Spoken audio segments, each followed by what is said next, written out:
to Eugene, Oregon. It is July 31st, and it is day one of the USATF Outdoor Championships. I'm Chris Chavez, joined by Eric Jenkins and Anderson Emerole, and very soon we'll be joined by the one and only Paul Hof-Mahoney, who I'm sure is still on 10 from some of the throws action today. But day one of the U.S. Championships in the books. We've got people securing their spots for the World Championships in Tokyo in September. And I like, we love track and field, like, a lot, but this is a great intro. Where are we going? Yeah. Where are we going? But hard butt there. I can feel it coming. I think that Okay. there was some races that didn't need to happen today. Like, Go on. there was some round, like the first round of the 100 and the 800 and the 1500. Like, barely any people were eliminated. You just felt like it was a long day. Oh, it was a long day. Yeah. At one point, I think it was There like were so many races today. at one point it was like 4 o'clock, and I was like, "Wait, we have 4 more hours until the 10K." I mean, honestly, God, I was in the stands for the 10K. I go, the 10Ks are just started. Yeah. But Okay. we're here to unpack it all. We are going to start. Let's start with the finals that took place on the track today, because I'm sure that's what a lot of people are tuning in for. You're carrying over that excitement from just watching Nico Young take down Olympic bronze medalist Grant Fisher in the 10K. New Balance's own Grant Blanks securing the 3rd spot. All in all, maybe it was definitely, I guess, like what a lot of people expected. Eric and I did the morning show today, and we said the biggest question mark is Woody Kincaid and what level of fitness he's at. And with about a mile to go, once those guys started going, like, it was pretty clear, like, oh, that's our team. But it's now just sort of like, will Nico beat Grant? And he did.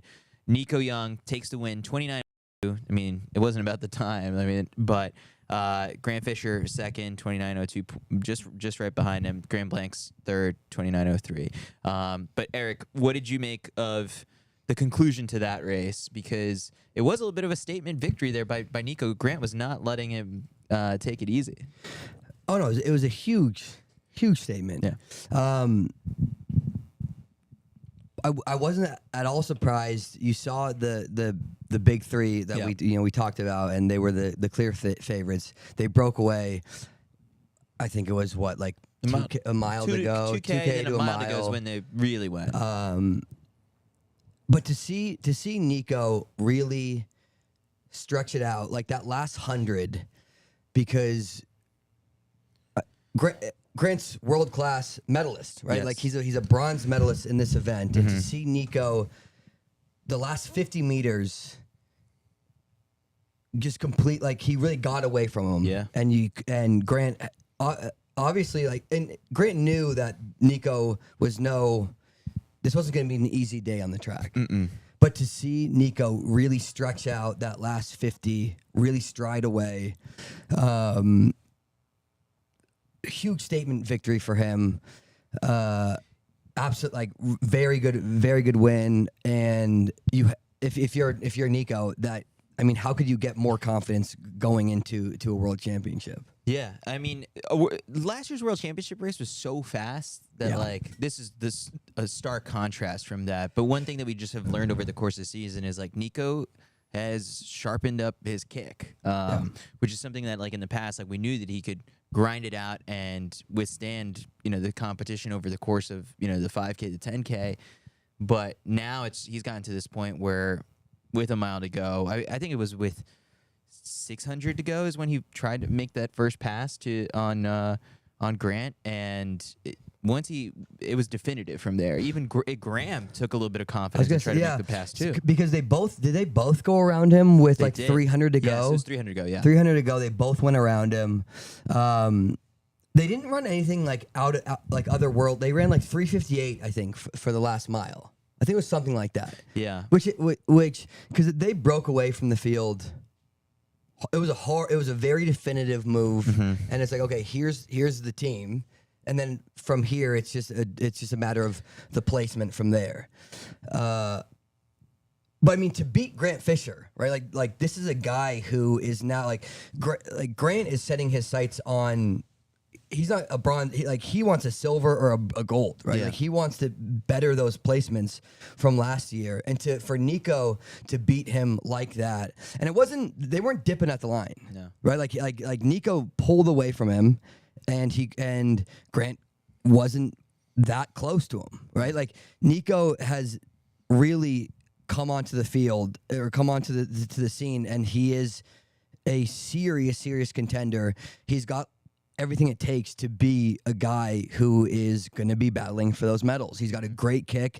He's tall with a long stride, and I think like you saw with those last 50 meters, like he just opened up that stride. He wasn't breaking down, and he just kept his form. And Grant could not keep up with that. And I think this will be.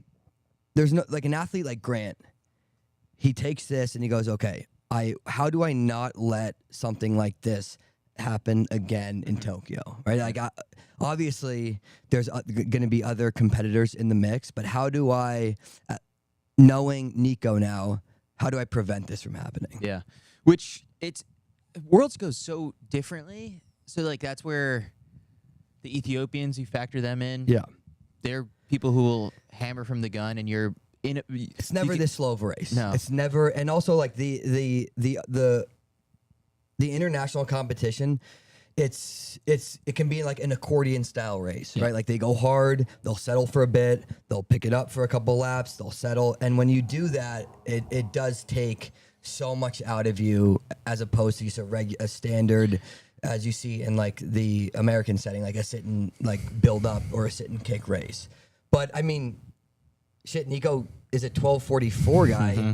He's like, you can't say like, oh, like Nico hasn't like faced international competition. Like he's gotten American records in these type of races. So he's definitely a medal threat. He's absolutely a medal threat, and it's so fun to see. I mean, you couldn't, if you're a track fan for the distance events in the the American distance athletes couldn't be in a better spot. It's so fun to see an athlete like Grant he didn't even win. He didn't win today. No. It's so fun to see because you watch the 10K last year from Paris and you go, I mean, there's no American that's going to threaten Grant for a while. And he doesn't even retain his title. Yeah.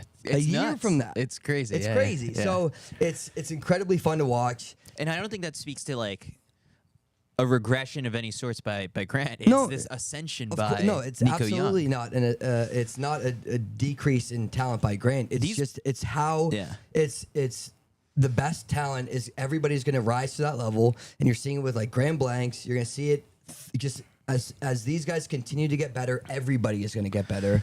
And it's incredibly fun to watch. What do you think of this sequence? So I'm looking at the lap by lap splits. And so at 8,400 meters, Graham Blanks was in 11th place.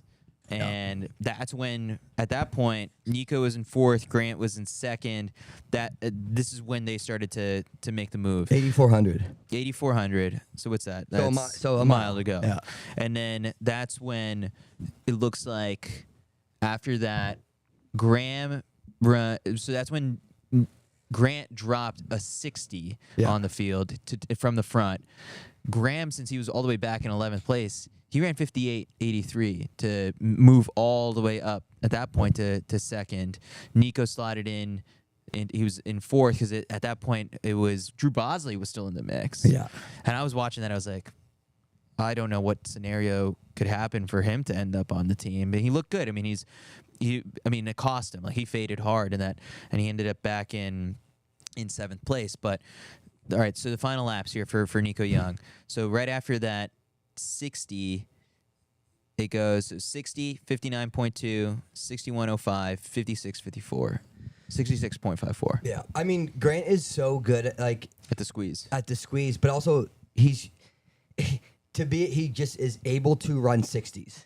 He's good enough where I can hit the front and I'm going to run around 60 seconds, which is absolutely brutal for especially the last mile of a 10K. No matter what, no matter what pace it was, he could have run 60. No matter if it was a sub 30, he's just going to be able to run 60s. I was very surprised to see Graham because he was hanging way back, right? Hanging way back. You said he was in 11th, so almost in the very last of the pack, having to, and that's where if you're Graham, you made the team, so it's going to take a monumental effort to have finished two or beside anything besides that would have been taking a big effort from him. But if you're him and you look back on that race and you say, where could I have improved on that? You would not want to be in 11th, especially it's like, okay, a mile to go, very slow. Yeah. You see Grant start because Grant's never in 11th. No. Right? And you see Grant in the lead and you go, I should probably get closer. Yeah. Because he's going to run at least a 60.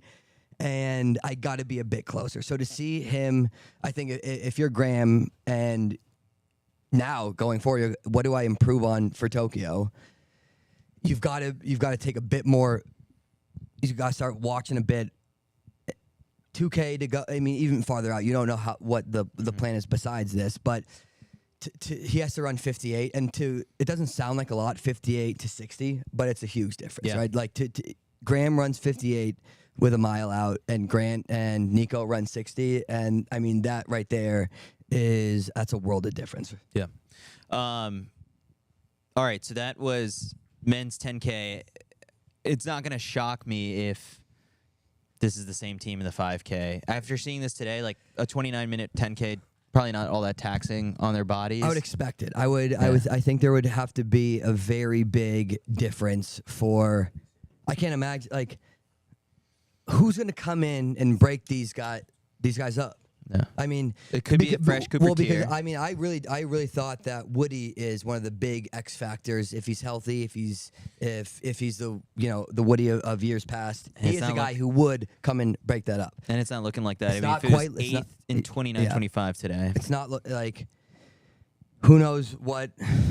You never know because obviously races aren't won on paper; they're won on the track. So things could happen, but the way that Nico, Grant, Graham, it would take a monumental effort from these guys besides them, and like the guys who possibly could do it are Sam Gilman is someone I could see.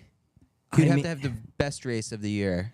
Yeah, it's tough. It's tough to say because there's a lot of guys who are like, yes, they could maybe do it, but it would take the race. It would take the best. It would take literally the best race of Sam Gilman's entire life. Yeah, and it would take the best respectfully. race. Yeah, No. I mean, he would probably say that too. Yeah. Of course, he would say that. Everybody these guys are so good that it's going to take the best race of your life, and that's not discrediting anybody in this field. That's just how good these guys are. Yeah, agreed. So. You can't just come. You can't come in and say like, oh yeah, I think that these guys. I think Cole Hawker's going to easily come in and make that 5K team. It's like no, they're not. Nobody is going to easily come in and make this team. Nobody is going to easily come in and break up that top 3. It's going to be an insane effort. These guys have 2 days to recover, and that's for these guys. It's a lot of time, and for these 15, like you're a guy like Cole Hawker, who we all, he's one of the biggest stars in the world, let alone the U.S. So it's like we love to come in and say, yeah, he could shake it up, but he's got to. I mean, he's got his hands full in the 15, let alone the 5. Yeah. So he ran so fast today. Yeah, and we'll talk about that in a second. Yeah. He ran incredibly fast, but these guys, the distance guys are really firing on all cylinders right now. And so I mean, right now, Grant is like, I don't like how this feels. I don't like losing that 10K to Nico. No matter how good Nico is, yes, he just broke the American record, which even more to Grant's like, I don't like that at all. Yeah. Now he's coming in and cleaning up. So you can bet your ass that Grant right now is settling in. He's talking with his coach, and he's like, how do we make sure that I don't lose to Nico Young again? I like that. Paul, thanks for joining us. Big day for the throws. We'll get to that eventually. Huge day. Anderson, any thoughts on the 10Ks? I mean, I think, yeah, of course covered it, but it's big to see Grant. That was a men's 10K. Yeah, men's 10K. Yeah. Just like the fact that Grant didn't get this win, that's like you said, Eric, that's a big motivator now going into the 5K of like this was the guy everyone was looking at, and he feels like he also is that guy, so he doesn't want to go into the 5K and take another loss. So let's shift gears over to the women's 10K, which I had a lot of fun watching in the stands because obviously, if you are watching this, if you have been listening to this for weeks, I've been monitoring the situation very closely.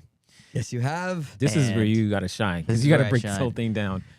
All right, so the race goes off, and it was slow right from the get-go. Yeah. And I'm sitting in the stands being like, does no one read anymore? Like, I wrote so much about this. I do know Emily Infeld read the article. She shared it on her Instagram story. She shot me a message like saying thank you for explaining things. And I was like, okay, great. Like, at least one person read it. You're like, thank you so much. And we'll get to her in a bit. Emily, I cannot begin to. This means the world. Yeah. And that's good karma because. Boom, she won today. And there we go. What a segue. Well, we got to talk through the race as it was panning out. So first off, Elise Craney's up in the front. I crunched the numbers. I'm like, okay, she needs like a 32 something to make this team if she wins. But I'm like, but she's leading now. Like this is gonna be really tough to try and solo that whole entire performance. And so, eventually, at some point, Taylor Rowe moves to the front with about it was like 3K to go or something like that, or 2K to go.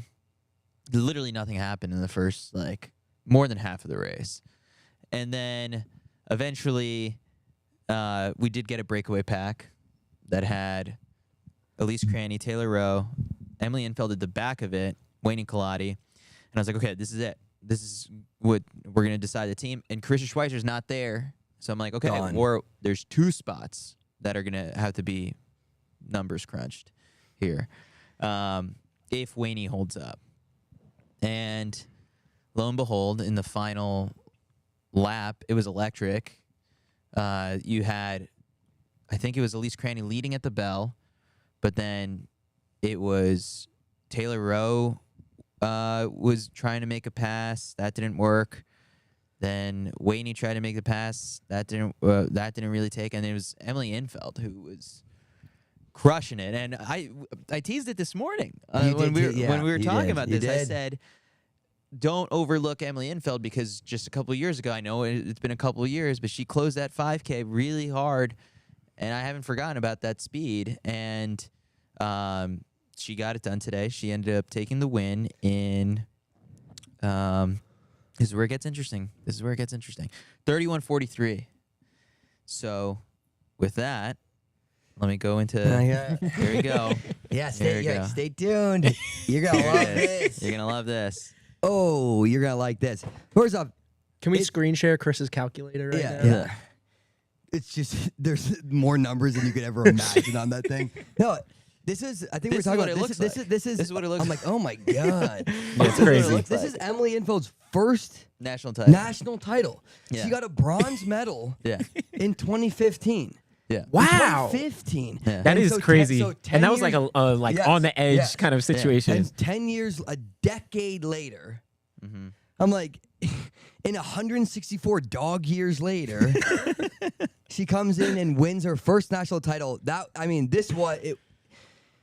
It was because you're like, oh yeah, nothing really happened. Elise Craney led the entire race. Yeah. Did all the work, right? And then Emily Infeld, I can't imagine like the feeling that she's like what is going through her mind right now, how she's feeling. Oh, it took her an hour to get to the mix zone because she stopped for every single I'm thing. so happy for her. Like it's just such an unbelievable win for her. And this is an athlete, like a seasoned veteran who's medaled at a world championship, right? Like she's gone through so many good things, has had such a good career even to this point, and she still probably has arguably like the biggest win of her life, right? Like so she's got a medal. She's got a bronze medal, and this would I don't know what she said so far, but this has to be one of the the biggest win of her career. So unbelievable. Obviously an incredibly talented athlete, but like what goes into even getting to this, even to get to the start line at her age. She's no spring chicken, and to get to the start line healthy and to win a national title, it really is just unbelievable. Like, getting all worked up about it. It's fantastic. And then, so let's go. Yeah, her third coach. Her third coach since winning the. She was with Jerry when she won in 2015. Yeah, then after that was Joe Bossard. Then after that, now she's on with Milt. Yeah, maybe no, some people in between. it really is. It's just such a fantastic story. Couldn't be happier for her. But I mean, because we were kind of talking about this race, and it's like, oh yeah, like the women's 10K is so up in the air, and that, like there's no favorites. There's like the stars aren't really performing, for a great finish, and then you see this, and you go, man, like all in 2 laps. Right, like yes, like there's a breakaway for breakaway athletes, and then all of a sudden, like you see Emily Infeld to the front at 100 meters to go, looking as good as she did, and you go like, man, like this. I mean, this is why the U.S. Championships is as good as it is. Yeah. So to crunch the numbers, today's performance is worth 1,155 points. Plus, you get 60 for the win. Brings her today's performance is 1215. Her 10 performance is worth 1,223 points. So you need average those two out. Again, I've thrown out a magic number of 218 because that's the last person in the quota right now. This brings her up to 219. So she is in the quota, I think. It all depends. There's going to be some people who come out from the top, including Parker Valby. So like this is good for her. So I feel confident Emily Infeld's going to the World Championships. Then Elise Cranny finishes second, 31:44.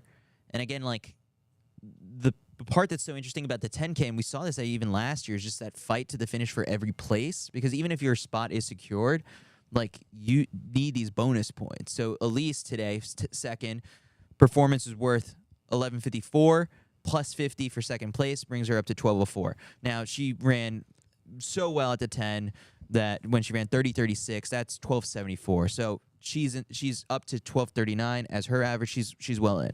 Elise Cranny going to Worlds. Then this is where it's confusing. And I don't think like I'm ready to have a verdict. Yeah, like Buckland and Anderson. Taylor Rowe, third place, 31:45. That's worth 1153 for the performance plus 45 points for third place. Brings her up to today's performance was 1198. You take her performance at the 10 where she ran 30:58. That's worth 1234. So what does that bring her average up to? Again, the magic number that I've projected is 1218. This brings her up to 1216. So she's on the outside right now. If the season ended and everyone who's in the quota decided to run at the World Championships, then she'd be on the outside looking in. But there is the potential for some people to scratch and some names to come out, like Carissa Schweizer would come out, Parker Valby comes out, and so then you have to look around and see who's running what at national championships across the country. It's a little confusing, so I'm not calling it yet. I don't know if Taylor Rowe's on the team, and I am not 100% confident to say that Wayne Colati is taking that third spot. So did they do? First off, that's not crazy. There shouldn't be this much like breaking down. Yeah, this is wild. Right? Shouldn't be there. Like shouldn't be this. Did they do? They didn't do victory laps. Were they giving out American flags and doing? Well, so I saw that Elise took a lap. Yeah. Emily Infeld took a lap. And then someone's with a calculator with Taylor Rowe, and they're like, ooh. I don't think Taylor Rowe. I don't remember. I don't remember seeing. I don't remember seeing Taylor Rowe do a lap. See, like this is what is annoying because this is you want that you moment. want the moment. Yeah. Like you don't want to be waiting for fucking Parker. Like like Parker Valby who's injured and not racing. It's like So that spot goes to Japan. okay. So the spot goes to Japan. I don't even know what that means. Like it's like the spot goes to Japan. Oh, obviously it goes to Japan. Okay, I don't know. Okay. So but still, like she can't do a lap. Like. Yeah. Taylor Rowe, an absolutely amazing race, huge race. Like you don't like these races are once in a lifetime moments, right? Like the amount it takes to even finish thirds. Yeah, I'm in like a race. you finished third place. In my mind, it's like you got top 3. You should just celebrate. And the whole like regardless. and what kind of is amazing about the U.S. system that we don't do it like the other countries where you know it's top 2 and then we get like the selected the commission can choose the fact that the person who finished third, right, and now it's like we have to wait for who knows what. No one knows what. No one knows what the hell we're waiting for, and. It doesn't make any sense. It robs the athletes. It robs an athlete like Taylor Rowe of a moment to be like, oh my god, like I made the team. Like everything I've worked for my whole career. I've put so much time, so many miles in. I've like broken down my body so much, and now I actually did it. I made the team, Or maybe I didn't. or maybe I didn't. Or even for Wayne. Yeah, Yeah. exactly. Like Wayne finishes 4th, and they're like, "Oh no, we'll wait and see." And it's like it just really messes up the entire like what made the trials and this U.S. Championship so good is that the whole point is the top 3 go automatically, and it's like they don't get the world standard, they don't hit like the A standard, and even that still not even that simple. No. And so World Athletics can watch this clip of you ranting about this thing, and they're like, you know what? We don't care because like our whole goal is to try and get to 50% standard hit people who've gotten in through the standard and 50% to get in through world ranking. We want to make the world rankings matter. So Eric, I wasn't trying to. I wasn't like, this is the clip.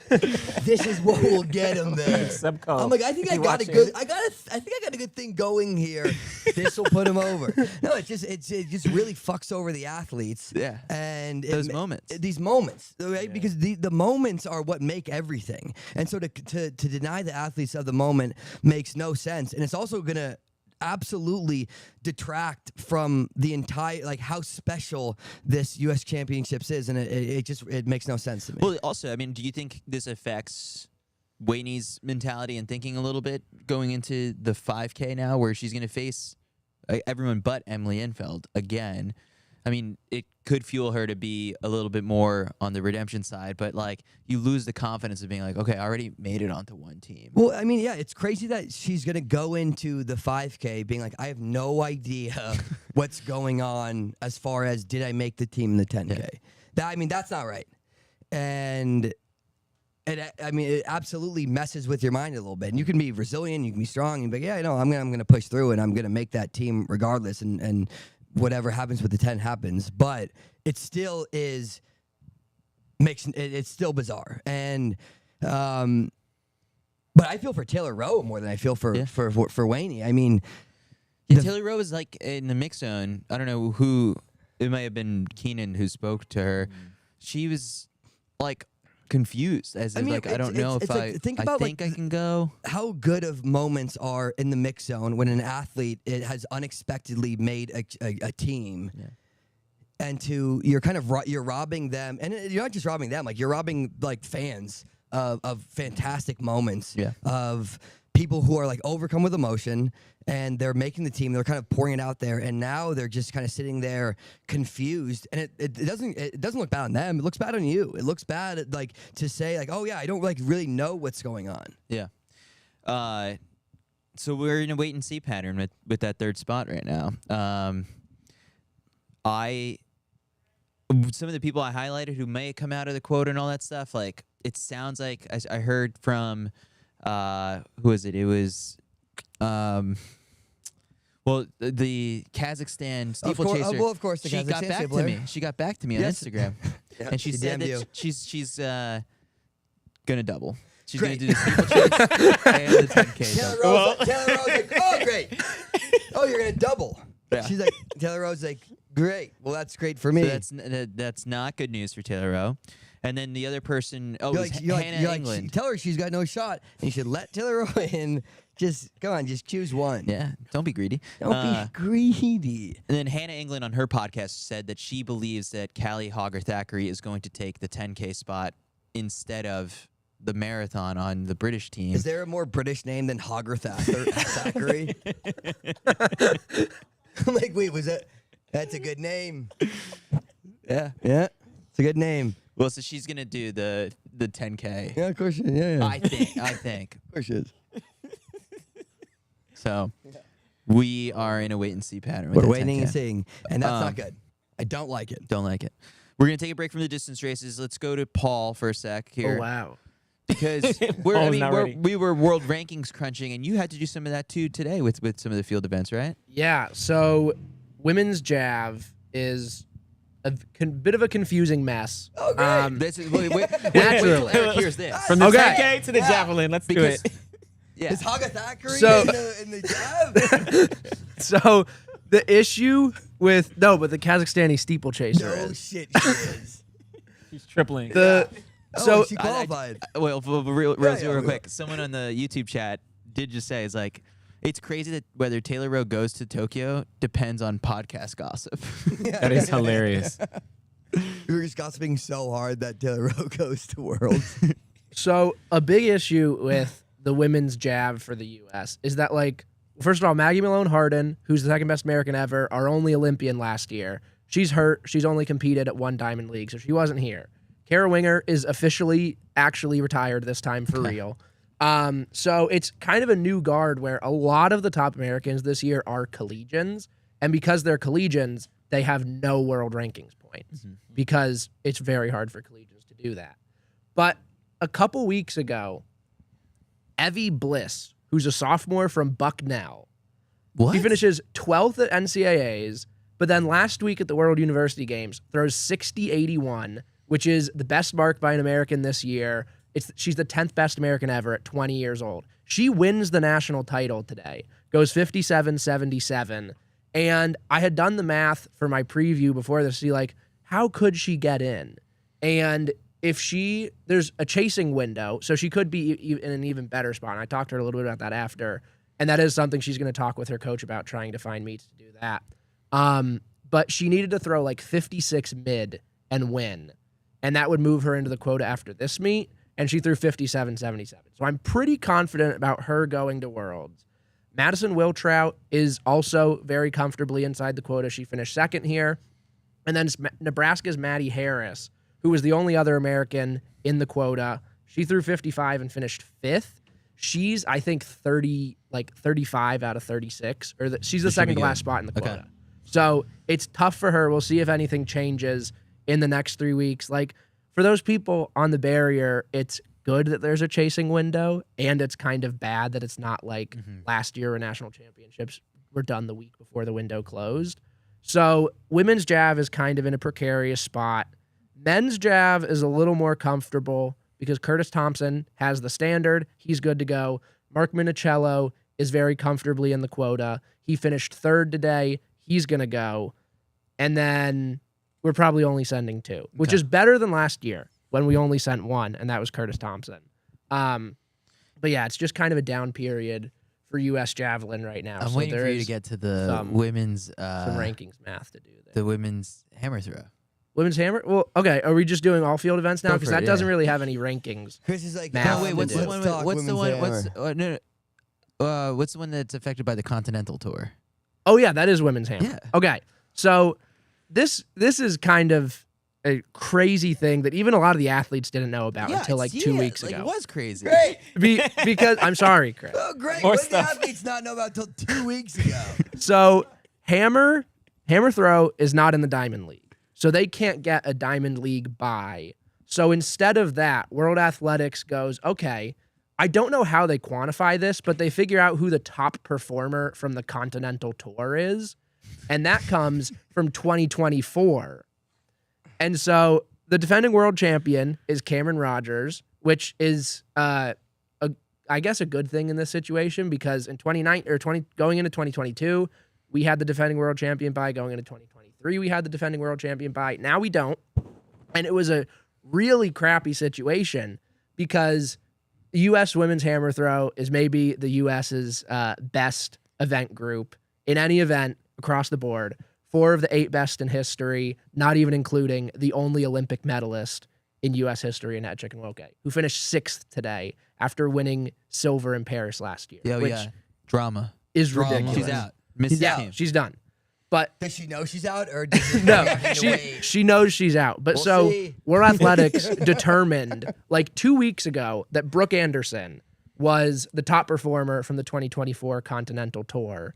And Brooke, she's the 3rd best thrower in history, fouled out of trials last year, had a really bad day in Budapest. So she won in Eugene in 2022, but then hasn't medaled the last 2 years, despite being, by pure numbers, the best hammer thrower in the world the last 2 years. She gets the bye here. So she didn't have to worry about that. But equally as important, that means we can take 4 women to World. What? So that's the thing. It's like instead of the Diamond League bye, it's the continent. It's the same thing for the HEP and the deck, where they have the combined events tour bye. And so it's just because Hammer's not in the Diamond League. And so they have 2 buys for that. I can feel Eric just like bubbling. Well, no, I mean it's like it's so funny to hear like even Chris, like literally like the most knowledgeable person. Like, really? So yeah, we ended up with a buy that I talked to Janae Casnavoid like 3 weeks ago at the LA Throws Cup. At that point, the conversation we had was there's 5 of the best women ever fighting for 3 spots. So as of like July 11th or 12th, whenever the Throws Cup was, Janae Casnavoid didn't know that we had a bye. So it literally came out in the last like 2 weeks. Brooke Anderson didn't know either until like a week and a half ago. And then she's like, how does this get okay. communicated? Because like I get the World Athletics like press releases and all that kind of stuff, and I've never seen like, hey, by the way, throwers, like we're gonna take the Continental Tour person. Yeah. How'd you find out? I was just looking at Road to Tokyo when I was doing the research for my preview, and I'm like, we have a wild card? Where did that come from? It was so confusing. But like I said, it was the best surprise ever because I had been so sad. And it was your birthday yesterday. Best surprise ever, and it was your birthday yesterday. Yeah. Wow. I had been. Happy birthday, by the way. Thank you. I got 2 Venmos from Off the Rails this morning. How So much? that's $20 and $5. Okay, obviously so I get a cut. that's kind of life-changing money right there. But yeah, like all season I'd been operating under the impression, apparently all the athletes had too, that 2 of the best throwers ever are going to be left home. And I'm like, that sucks because that's just worse for the sport. So who's the team? So the team is Deanna Price took the win. She threw 78.53. She in this field, she had the 5 best throws of the day, which is ridiculous because this is basically a world championship quality final. It's the best she's thrown since 2021 when she threw the American record at trials and then like snapped her ankle and then still threw on a broken ankle in Tokyo. She's an animal. Jesus. But so she's fully back now. She's in the best shape. She said she's in the best shape she was since 2019 when she won the world title. Okay. So she took the win. Brooke Anderson, not her best day. She had 4 fouls. But she still finished second. But she would have been good anyway because she had the bye. Who's third? Rachel Richardson finished. Who? Rachel Richardson. She got married. Her name was Tankzos last year, so that might be the confusion. Okay. No, She was like, definitely not. Like, No, it was. It was. Yeah. So she opened her season throwing 78.80 in Ramona, which like it's hammer. You can't just say it was because of Ramona because wind doesn't really affect hammer. And Chris is gonna try and say that. I know. No. Don't you dare, Chris. But so that was a 4-meter PB because her PB last year was 74.82, I believe. So she absolutely smashes one her first time out. And then she's had a lot of foul troubles this year, though. Like she's no marked in 3 meets. At she finished dead last behind the 4 Americans she was going like toe-to-toe with for this spot today. She finished dead last and fouled each of her last 5 throws. And today, that kind of hit her again, where her first throw was 74.57. And then she fouled her next 4 throws in a row. But this time it was enough to hang on. So she finished 3rd, makes her first U.S. team. She was also the U.S. weight champion indoors. And then Janae Casnavoid, who is a defending 2-time world medalist, bronze in Eugene, silver in Budapest. She also had a bad day at trials last year where she didn't foul out, but she threw under 70 meters and I think finished where did she finish 9th. today? She finished 4th. Okay. Throwing 74.55. Good day for her. Solid. Gets her back on the team. And thank goodness, because Brooke Anderson had the Continental Tour by. Thank goodness. Yeah. All right. So is that all the field events? No. do I keep going? Or? We'll come back. No, Okay. We'll come back. We're Not gonna come even back. close. We'll break them up. We'll come back. If you want more field events talk, stick around. We've got more coming up later. Let's go to the hundreds for Anderson. You could throw some of And then these Anderson gets dismissed right after this because Dismissed. we got Yeah. Oh, yeah. Oh, dismissed. He's like, permission to leave the table? Yeah. Oh, permission granted. Dismissed. we're gonna start with the men's 100. Yeah, So we men's had kick things off. 3 heats, and in total, let's see, 1, 2, 3, 4, 5. No, we had 6, 4 6 heats. Oh, 4 heats. 4 heats of the men. 6, Mm-hmm. And 7 guys got eliminated. this was, like you said at the top, this was one of the most ridiculous things. I don't think I've ever seen this in USA history, like specifically for the 100 meters. It was insane. But, I mean, I feel like there's some interesting storylines that came out of here, right? Where you had all of the top pro guys between Trayvon Bromell, Kenny B, Noah Lyles, like they all qualified through pretty comfortably. In that first heat, you saw T-Mars McCallum, Yes. NCAA guy from Tennessee. He'd run very fast. Actually, he ran fast in the 200, but also at that Ed Murphy Classic, he ran a windy, I think it was 9.8. Yeah. He gets the win out of lane 1, running 10 flat ahead of Trayvon Bromell. And Trey was staring him down like The last couple meters, Yeah. right? I think that I spoke with Trey after. Trey just feels confident about him, where he's at right now. This is his first USA since 2023. He's gotten so many surgeries over the years, like going back to like 2016. He just feels confident about where he's at right now and the opportunity to kind of progress through the rounds. So I think that's what, the whole situation was kind of about there. And even Trayvon, he knew that everyone was qualifying through. So he didn't this wasn't too serious of a round for him. But I did like T-Mars McCallum. And just Did you talk to him? I didn't speak to him. I think it might have been Keenan. Keenan. Yeah. So what's this guy's deal? Because like he crashed out at the NCAAs. NCAAs, finished 8th in the 100 final. Yeah. And then after that, he ran fast. after that, he runs fast. So today he ran. This is a win legal personal best for him, 10:01. Yeah. So it's a sign of good things, but how's he gonna do it? Well, I guess he's lucky in the sense that there's still 2 more rounds. Yeah, we still have semifinals and we have finals. I think T-Mars, what I suspect is he wants to almost prove himself here to a degree because he didn't do well at NCAAs and then he runs well afterwards at a kind of just a one-off meet.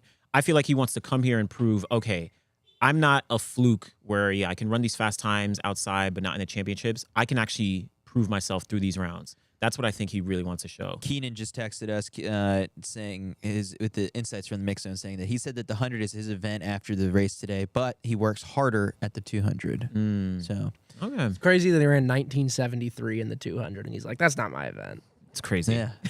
So all right, so we feel good about Trey. T-Mars is an interesting guy to watch. Yeah. We'll learn more on the second day. All right, Heat 2 then. He too. I mean, this was the Kenny B show. Kenny B, Cruise control, asserts his dominance, 9.95 seconds, like sub 10. I think only guy sub 10. Yeah, he was the only guy throughout all of the rounds to go sub 10. And I think one of the questions was his health because he pulled out of Prefontaine and he actually broke down for us where he felt a little bit of tightness a week before Prefontaine. But he felt like he was good enough to be able to run, but his coach was like, nah, we don't even want to take any risks or precautions because they know that they need to qualify in both the 100 and the 200.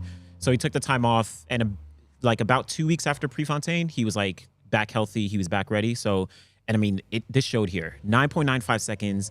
I thought his race pattern he's been displaying it all throughout the season. You know, we saw him in Grand Slam track in both the 100 and the 200. His execution is like, it's A1. It's very different from what I've seen from last year, and I'm loving what Kenny B is displaying right now. I have to ask. I mean, in the mix zone, was he asked about this prize money from Grand Slam getting? He 'Cause, was. Like, no one has owed more money than him. Him and Melissa. Oh yeah, that's a good point. $400,000. Yeah. People asked, and he What was did he say? he was very like he was very politically nice about it. I mean, I have no idea. I imagine that he has like some inner feelings, but I think he's such a genuine person that he's just like, listen, I want Grand Slam track to succeed. Like, you know, I know that they'll get us paid. Like, you know, I know things will work themselves out, et cetera, et cetera. Like he really didn't, if he's like has some inner, like, you know, I don't know, tough Like thoughts or something. Grant Fisher sounded like July 31st is my deadline. Yeah, like he's like, yo. Big difference. I mean, like, yeah. Check them. You're getting sued. And Kenny's like, it'll work itself out. And Grant's like, yeah, no, it will work itself out in court. Yeah. I mean, if it's East Coast time, I mean, it's already kind of like August 1st. August 1st Like, on the East Coast. I don't know. But no, Kenny B was much more just like, he was like, listen, I want Grand Slam track. I'm you know, sure, I want to get paid, but like, no, it's Okay. no big worries. I was just curious because I was like, wait, Kenny's owed $400,000 plus 400K. appearance, Pretty big. Plus appearance IOU. fees, all that as stuff. a Yeah. racer. So, Oof. All right. but I mean, clearly it's not affecting him. I do want to speak about just in the same heat, Maurice Gleaton. Yeah. He finished second place. So you had Maurice Gleaton and you had Tate Taylor, the two high school kids who have been on fire. Yeah. Both in this heat, both with different results. Maurice Gleaton finished his second place, 10.10 seconds. Nothing too crazy, but second place I think was really strong. He was like low-key starstruck. He was after the race, he was saying that like, yo, I was so happy to line up against Kenny B, and I get to, you know, be here with like Noah Lyles and like Christian Coleman. Like he was almost like starstruck. Now we know that he's extremely talented, but I can tell it's like, all right, a high schooler, he's been running fast through the year, but it's like, all right, this is USA Championships, and he's still a kid in a sense. Did you think he had a chance coming into this weekend? Like A chance for what? to make this team, or like even no. No. I mean, listen. Yeah. Happy Like for the kid, but he's not making the team. yeah, and personally for me, I'm very hesitant about not only high schoolers, but even like NCAA kids, because I feel like it's a different thing when I you're think so, lining too. up against professionals. Like Kenny B, Noah Lyles, these guys do it week in, week out. So it's a little bit different. Although Christian Miller was impressive last year, and he was in the seat, he makes it through safely. Yeah. Tate Taylor, to your point, he was seventh in 10:36. I saw him afterwards. He was grabbing at his leg, like I think something was up. So he made it through with a little cue. Yeah, I mean, unfortunately, it's crazy because almost everyone got a big cue and he had to get a little cue. But if it's like, you know, if to your point, if he's injured, then you know that clearly speaks to whatever it was. But All right. Yeah. Then heat 3, Noah Lyles, 10:05, and says, I'm done with the 100 for the yeah, weekend. he said he's set. He's only came here to do one round, and then he has 2 rounds of the 200, so he'll run through those. But yeah, he just wanted to. He said that he wants to he needs to get races in, right? Because he had the injury in the middle of the season that took him out until, you know, early June or July or whatever it was for Monaco. So yeah, but Did I see this correctly? That he did an 11-minute interview in the mix zone with you guys? 11 minutes 30 seconds. It was insane. You did it? You did it? Yeah. Like How's your arm? I mean, it's ridiculous. I was switching arms often. Like, but the thing, I guess I like Noah because he talks and he's a good interview, right? He's pretty engaging. I think the first part of the interview, we spoke about the race, and then the rest of it was just like everything else. You know, he like at the Monaco Diamond League, he got his like production company to like sponsor the bibs and all that. He was talking about how he had to like reshift his motivation this year. I think like you remember he deleted his entire Instagram. What do you say about that? He was just like he was reshifting his focus and his motivation for the year. It was like redefining his purpose in a sense. I feel like he's gotten deeper in his faith this year. It feels like that. It does feel like that. Like they had like some gold like belt buckle or something like that he posted today that said like faith. Yeah. Unless he's a big Faith Kipiegon fan, but Like, and who then- isn't? Imagine. Yeah, who is it exactly? Yeah.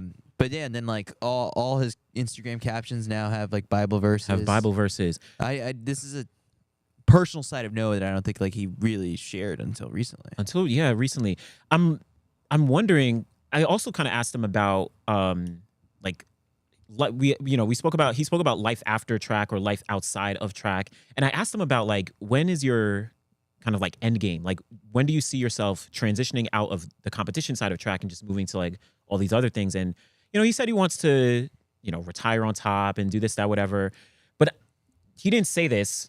This is my speculation. I feel like he's maybe getting to a point where he's invested a lot of his time and energy into track to like try and make it bigger, and maybe he's not feeling the return that he might have wanted to. I mean, whether it's a bunch of things that are happening, he tried to do things with like the walkouts, which are like part of track in a sense, but even the whole thing with like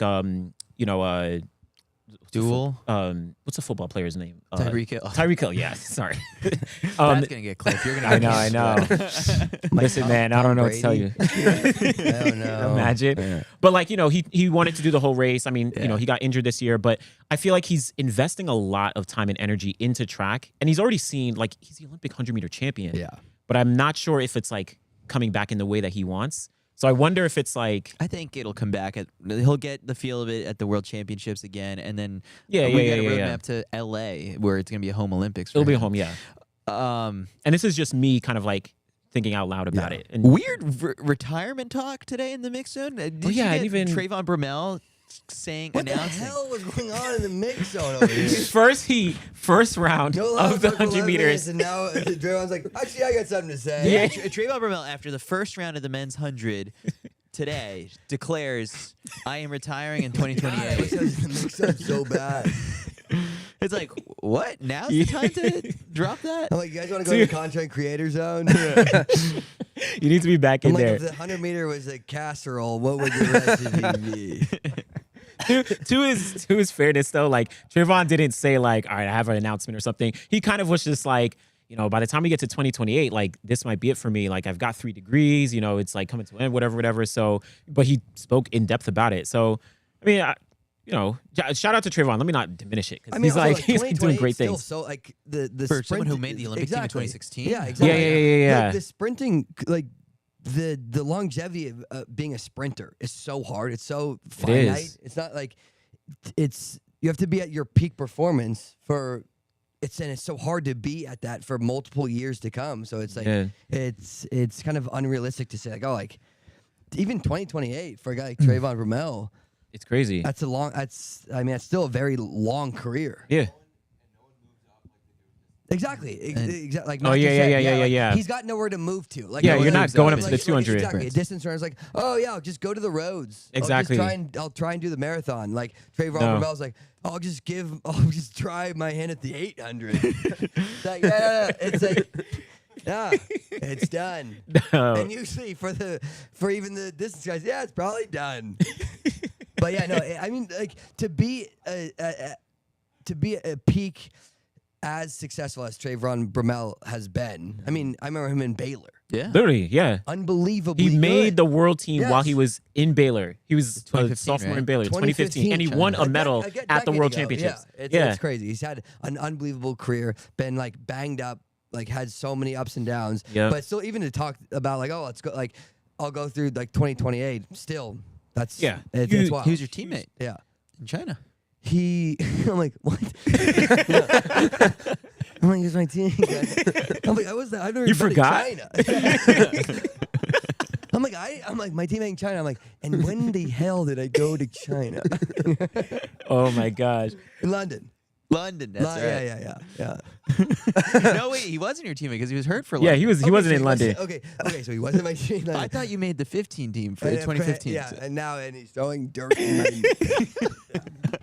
Oh yeah, it's a sore He's like, subject. you must have made the 15 team for China. I'm like, yeah, sure. Oh my god. Well, just on that same heat, right? Ronnie Baker, shout out to him. Yeah, he looked good. Right behind Noah, 10:07. He probably looked the best. He's been dealing with injuries since World Indoors. He got injured in the 60-meter final, so really great to see him back. And he made the Olympic team in 2021. So listen, he could surprise people here.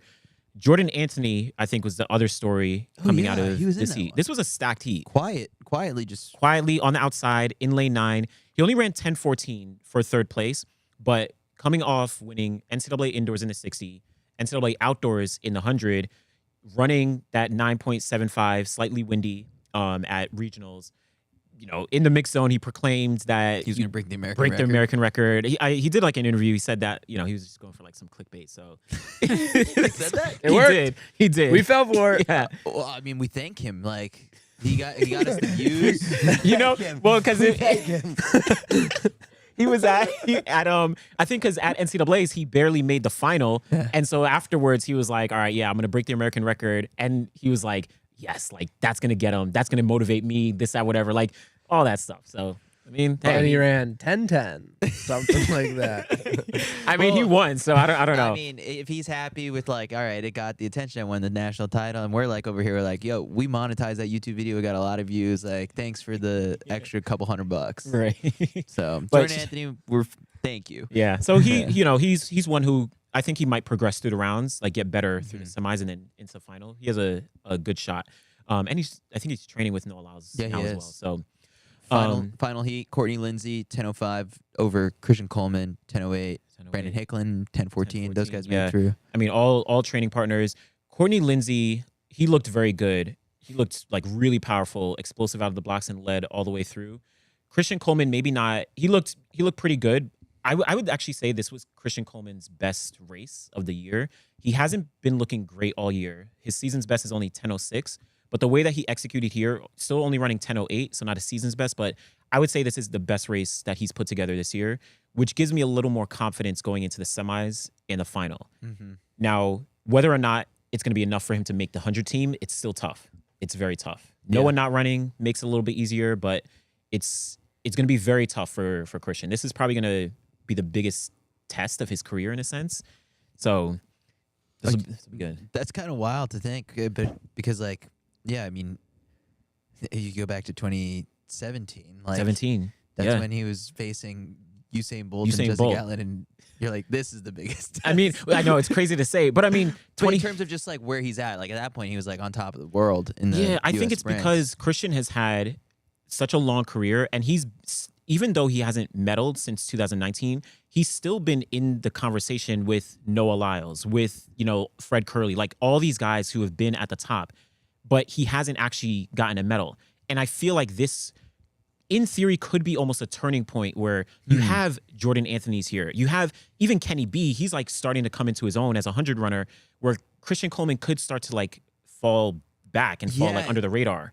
It is. It does feel like I like that. Like it does feel like this is are we going to continue to think of him as a top contender after this season? That's a thing. That's it's a thing. Wild to think about a former world champion. It's so wild. Like, so Christian Coleman, we'll see. But yeah, 100 meters. This was good. Just the heats, but Anderson, who is right now, assuming Kenny is probably making the team, we say Trayvon is maybe the second spot. Like, who would you say is that third person? It's a good question, Paul, because we're not going to have like Because Fred's Fred's not there. Well, also that was got the bye. now we've got the finals tomorrow. Right? the finals are tomorrow. Yeah, I mean, if I was to say, I mean, just based on these heats, I'd probably say Courtney Lindsay probably looked the best out of all these guys. And this is with all due respect to like T-Mars McCallum, who beat out Trayvon and actually ran faster than he actually had the second fastest time of anybody with 10:01. But I think Courtney Lindsay made the 200-meter team in 2023, and he missed the Olympic team last year in both the 100 and the 200. He's an NCAA champion in the 100 from 2023 as well. I think he's at a place where he realizes, I don't want to miss this team. So I would probably say he might look the best just based on the heats. But honestly, like, the semifinals could change everything, right? Yeah. Like, How much stock can you put into a round where 7 people got exactly. So All right, let's go around. Who's your top three for the men's 100? Kenny, Trayvon, and I said Brandon Hicklin. Audrey and I did like 3 events of our picks like a week ago, and I said Brandon Hicklin was going to get that third spot, so I'm going to stick with that. So yes, even though I said Courtney looks the best, I am on record saying that Brandon Hicklin is going to make the team. I think his trajectory, like he's been so consistent this year, running sub 10 a couple times. So even though he didn't do as well in the heats, like, I'd still stick with Brandon. So Trayvon, Kenny, Brandon. Oh, okay, great question. Really good question. I don't know the 100 that well. I like the first 2 picks. I mean, Kenny and Trey. Kenny looks fantastic. Trayvon Bromell. And then I'm going to go with Ronnie Baker. Ooh, I like that. All right. I like that. I'm gonna go Trayvon. Company man. Then Kenny. And then I'm gonna go Jordan Anthony. I'll take a college kid. You're going Yeah. with Jordan. All Yeah. right. I like So that. We'll find out tomorrow I who's like right. All right, women's 100. Again, I guess if we go heat by heat, Anderson, this is another one where like not too many surprises. Like Not too many surprises. no one really got. Wait, am I looking at this? Only 2 women got knocked out in the whole round. 2 women Yep. were out. Oh my gosh! yes. All right, let's speed through this one. Yeah. then. So shout out to first heat I think was pretty interesting. Kayla White, 10.89 seconds, personal best, her fastest time since NCAA's in 2019. Where she trains with Sha'Carri. she trains with Sha'Carri, TT, all of them. Like that's that training group, Star Athletics. So this was a big performance for her. Yeah. She made the team in 2023 in the 200. She might show up here. Sha'Carri Richardson, 11:07. Now she has the wild card to the World Championships, and in the mix zone, I think you might have spoke to her. Yeah. She said she's not running the 100 rounds, but she also seemed like she's not even. I don't know. She said she didn't say anything specifically about the 100. She was asked like what her plans are for the rest of the meet, and she said, "I'm going to make up my mind as we go along," or something like that. So, who knows what she's doing tomorrow? it was so vague. It was Yeah. like, what? Okay. She's mysterious. Yeah. in that sense. But she was happy. But that's like the thing. 11:07 Surprised. finishing When- second. when- This she was is- she was in I a texted very you that, good mood like, about hey, that. like if she stops, try and get an interview, and she stopped. This was the first time she stopped since I think 2023. Like I don't think she stopped all last year because she's only done press conferences and stuff like Yeah. at anything. So Eric's done more mix zone Yeah. interviews than Sha'Carri. This is the first time she stopped since 2023, but she's happy. But she's happy. And we kind of glazed over that, but that's actually what's important, Paul. All right. So shout out to them. Heat 2 made her even happier. Yes, because training partner TT Terry 10.89, showing some consistency. She ran 10.85 earlier this year, and she's someone who shows up at USA's and she's very consistent. So and she was like elated, coming through the mix zone. Someone not happy from this heat, Gabby Thomas. Yes, It seemed like so. You had TT Terry 10.89, Aaliyah Hobbs 10.94, Gabby Thomas 11.02, equals her season's best of 11.02.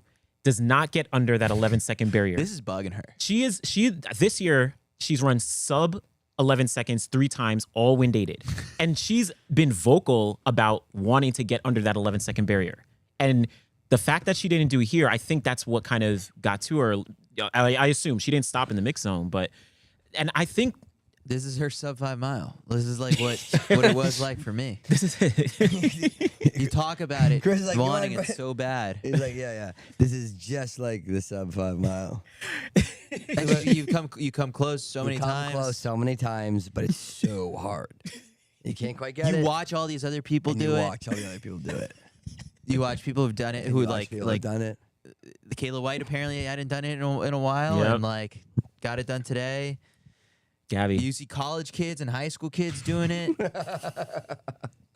this is crazy. Yeah, it's just like the sub 5 mile. Yeah. Chris and Gabby Thomas are basically the same person. I mean, we both love New Balance. Yeah. Well, Gabby's what, like a 5? What was She her was a mile? 523 mile or 526 miles. I don't think she was that. I think she's like a 540 mile. No way. I don't care. I'll say whatever I want. All right. I back to will. your point. I will just say on Gabby before the next heat that I think the thing with here is she's the Olympic gold medalist in the 200, and I feel like she wanted to get some confidence from the 100 here to go into the 200. He was right. Yeah. Really? 543. Oh, I'm like Anderson. credit. stop. Stop. Chris, say it. I gave her so much credit. But anyway, yeah. Yeah, no, I was just saying I feel like she wanted to get a good race here to like build some confidence going into the 200. So I don't know. We'll see how she kind of does progress. But I do like that. To show she's in great form for the 200, which is like Yeah. she's gonna need to be in good form for Yeah. the 200. This Her- is not her a personal cakewalk best- as the Olympic champion. her personal best is 11 flat, and in that time she's run 21.6 like a couple times. So yeah, she's in good form. But after that though, heat 3, Melissa Jefferson Wooden. This was the most dominant performance in all of the heats to me. I mean, we'll talk about heat 4 in a second, but 10.86 seconds into a negative 1.5 headwind. Basically, like Prefontaine, she ran 10.7 into a negative 1.4. Like Melissa, to me, is showing why she is the absolute class of the field, and she might be. She's going 10.6. Yeah, maybe. Yeah, I think. I agree. You agree? I think so. 10.6 is crazy fast. Don't let Chris peer Well, pressure 10.69. 10.6. Yeah, okay, 10.6. Okay, you can't just say 10.6. Like, you got to be specific. 10.69. But I mean, this is. Chris is saying stuff. I go on one morning show and I come back a different person. Okay. Yeah. Gabby Thomas has run maybe 4:58 and Melissa Jefferson run 10.6, 10.5. I don't give a 10.5, like whatever, Who world cares? record. Who cares? But to me, Melissa Jefferson Wooden is one of the biggest favorites in any event, you know, considering what she's able to do here. I think this was so dominant. So shout out to, and I mean, she demolished the field. Like, you know. Then Heat 4 is the only one that had plus, or no, it was 3.2. 3.2, only windy. Yeah. So he went from 1.3 to 1.8 to negative weird. 1.5 to plus 3.2. Like, I don't know. But Jace's looked great. 10.85 with the wind. Jenny Prandini on 10.95 home soil. rounding into form very well. So, yeah, I mean, this is good. The women's hundreds look very, very good across the board. No surprises. Yeah, no surprises. All right, so let's assume Sha'Carri doesn't run the next two rounds. Yeah. Top three. Melissa.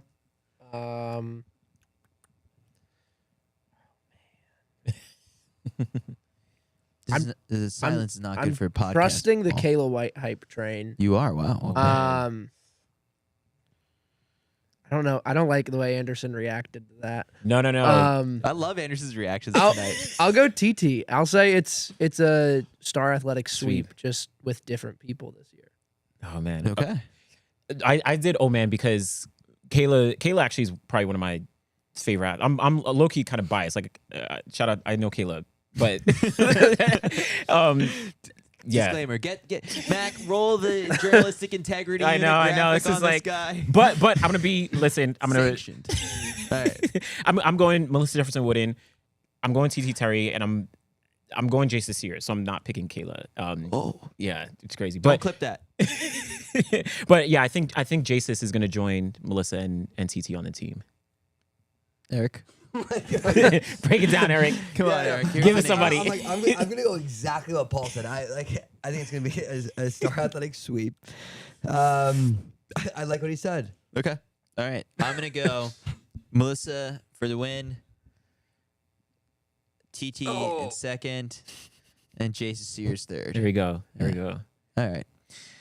All right. So that was the hundreds. Anderson, if you want to go. I'm gonna stick around. Yeah, I want to hear the yeah, conversation. No, he's I not got- dismissed. I'm like, you sit your ass down. You wrap it up with the rest of the guys. Okay. Yeah. All right. So, men's 800 was the first event on the track. Similar to things where not a ton of surprises. All the heavy hitters made it through. So just kind of gloss over the results. Probably Yeah, no one got eliminated. no one of note. No, no one got eliminated. Those No. top six, so 6 get through of 8, and what? Everyone from Heat 1 made it. Bryce Hoppel won that one, 145. Yeah. No, the 800s is, and even the 15s, but like it's a bit different. The 800s, it's just like they're stretching their legs out, and it's the heavy hitters kind of like asserting their dominance, right? Like Donovan looked fantastic. He did. He looked so good. 148 for the win in his Incredibly- heat. Incredibly easy, just like shutting it down, jogging it out for the last 100. Looked fantastic. Brandon Miller was another guy who I thought like looked really freaking good. Looked very good. 146 won his heat. 146. And then again, like Josh Hoey 147 won his looked heat. fantastic, and it was and Ho like Hoppel, 'cause- 145 because won his heat. we were talking a lot of it's Hoppel, it's Hoey, it's Brazier, it's Brandon Miller, Yes. right? Like those are the guys who are that's the team. We'll see which one of those guys gets left off. They looked fantastic today. We'll see how they look tomorrow, because also not tomorrow. It's such a dramatic from 6 go through to now 2 go through. Now the races start, because you saw those first 2 guys they're like all those big guys. They won their heat, and it's kind of just like stride. They're like it's just it's working out some nervous energy. Let's get out there. Let's feel the track. Let's go through the motions now, because with 2 going through from the heats, it's okay. Here we go. Now we're feeling some race energy. Now we're gonna be racing. 2 going through, you're gonna leave a lot of guys who people think should be in that final are gonna left out. With 2 going through, it changes the entire dynamic, and now we'll see. We'll see what that final looks like. So we feel good about that big 4. I The mean, team like, is coming out of that. How could you look at the big 4? The only person I'm iffy on is Colin Salmon. Like, he ran 144 very quietly, I think, 2 weeks ago. But I mean, like, we can't put Colin Salmon in the big 4. No. I mean, he's kind of like snuck his way into being a very elite 8 guy.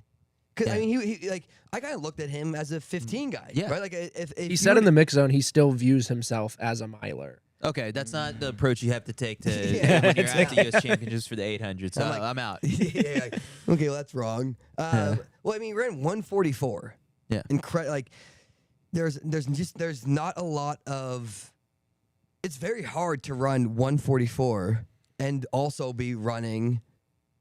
I mean, it's very interesting, because if you were to ask me like a month ago, I'm like, Colin Salmon's not at all an 800 guy. Oh, yeah. Doesn't really have the stride, in my opinion, to be an 800 guy. He's not as smooth. Yeah. He doesn't like look like a sprinter. If you're an 800 guy, a lot of times you have to be a sprinter. So I wouldn't have put him in the 800 elite things, but like now he's running 144. He looked great today. I mean, he easily no one got eliminated today, so it doesn't really matter. But he still looked fantastic. Tomorrow, like we'll see how good he actually is if he makes it through to the final. Yeah. I mean, even if he makes it through to the final, that's a huge step. Yeah. Right. Like no one's thinking Colin Solomon's going to make that 800 team.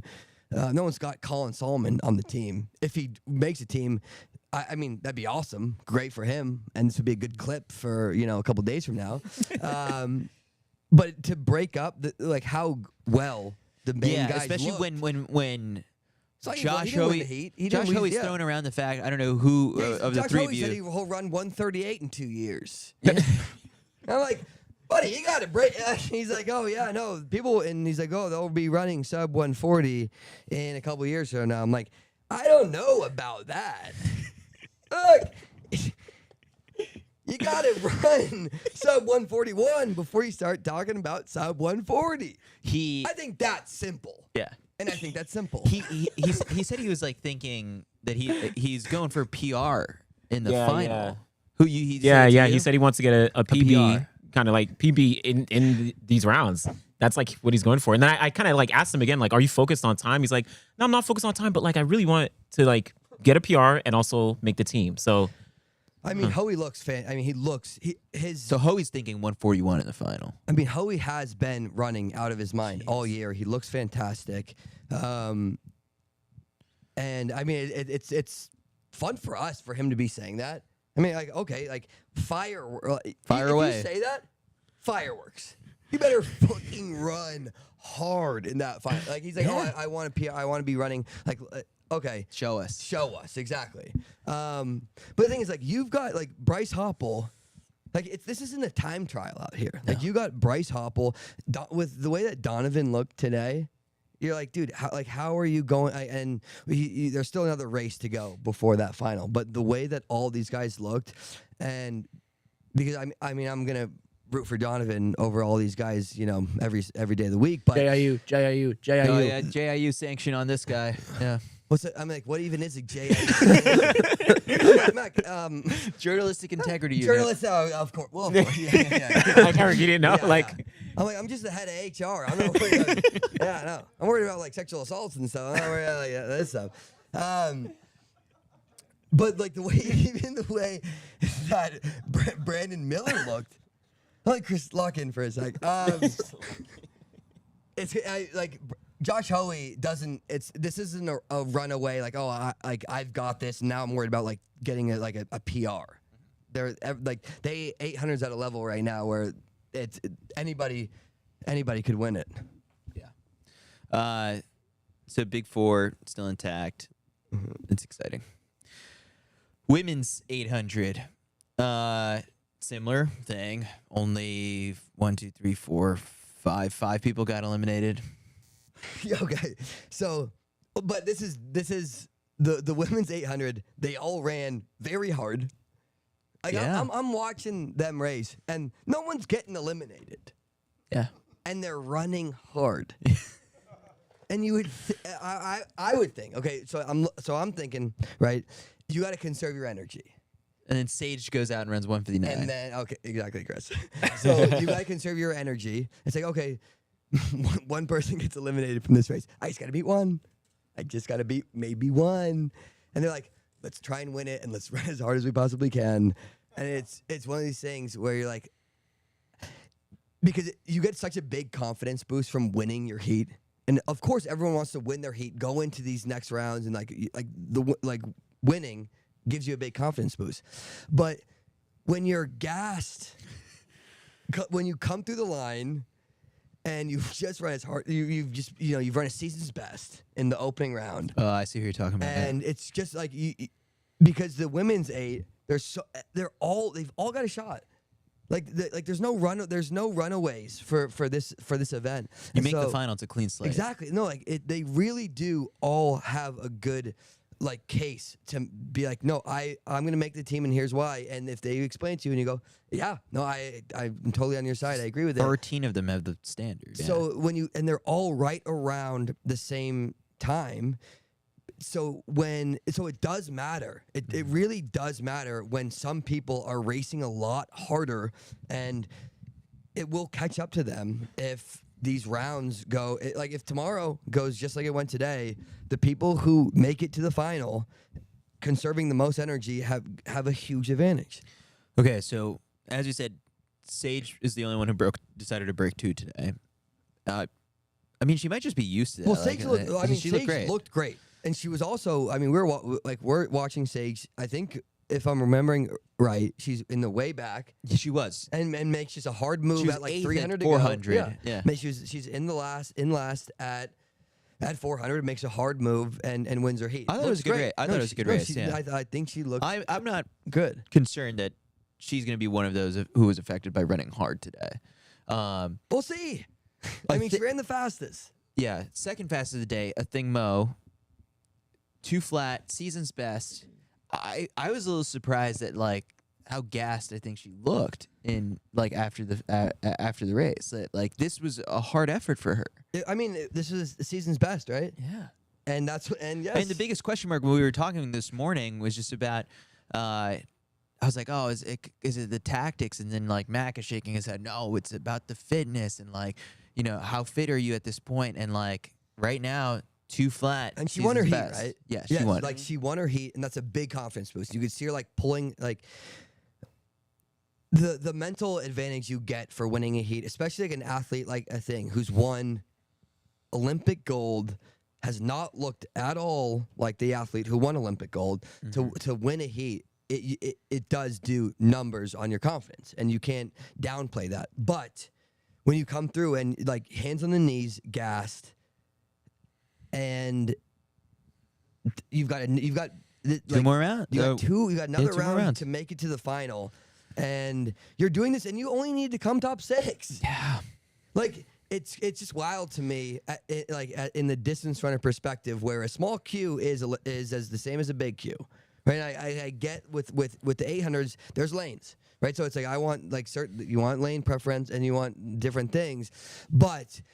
You're a thing, and you're running really hard, as opposed to someone who comes in 6th in your race, and I'm sure they were running hard too. But that could have been you running a lot easier, and that'll absolutely make a difference. Everyone Everyone from her heat made it through. Ajay Wilson was right behind her.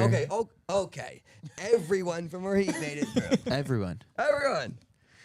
Michaela Rose did her thing where she led for the first lap, And of course she did. finished 3rd, got caught, and but she made it through.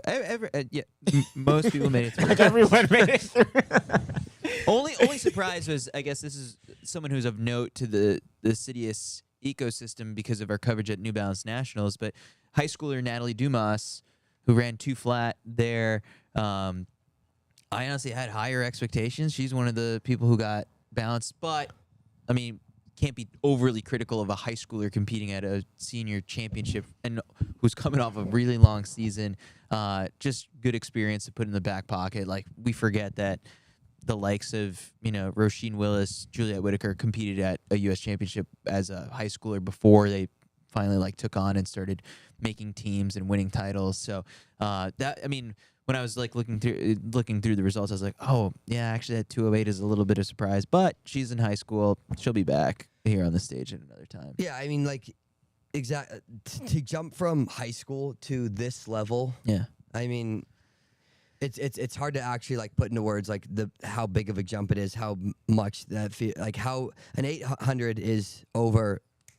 Honestly, in the blink of an eye. Mm-hmm. And especially you've been racing, no matter how good your high school competition is, it's not the U.S. Championships. Yeah. And yeah, no, a very long season. These high schoolers are racing nonstop.